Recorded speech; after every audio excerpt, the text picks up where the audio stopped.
নারী বিপিএল এর গুঞ্জন উঠলেও এবছর তা বাস্তবায়ন হচ্ছে না, তাই এগিয়ে আনা হলো প্রিমিয়ার ডিভিশন ক্রিকেট লিগ।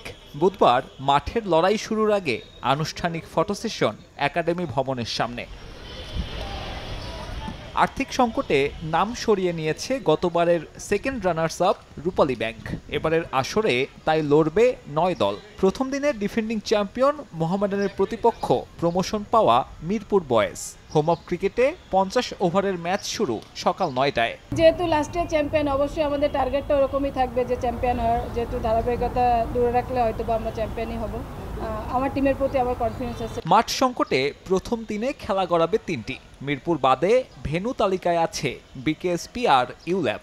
তবে ছেলেদের প্রথম বিভাগ ক্রিকেটের কারণে এই সংকট বাড়বে সামনের দিনগুলোতে। এরপর আছে ডিপিএল। সব মিলিয়ে ভেন্যু জটিলতার বিষয়টা মাথায় রাখতে হচ্ছে ক্রিকেটারদেরও। সুপার প্লেয়ারদের ক্লিয়ার চয়েস ক্লিয়ারম্যান। বল নিয়ে অনেকে কথা বলে যে হ্যাঁ বেটার বল হয়তো বা এবার আমরা ভালো কোয়ালিটির বল পাবো, কিন্তু মাঠটা দেখেন ক্ল্যাশের জন্য দেখা যাচ্ছে ফার্স্ট ডিভিশনে হচ্ছে ছেলেদের, আবার অন্যান্য লিগগুলো চলতেছে, যার কারণে কিন্তু আমাদের ওরকম ভালো মাঠ আমরা এবার পাচ্ছি না। বাট এই স্লটটা না পেলে হয়তো বা আমরা বাকি এই টুর্নামেন্টটা খেলতেই পারবো না।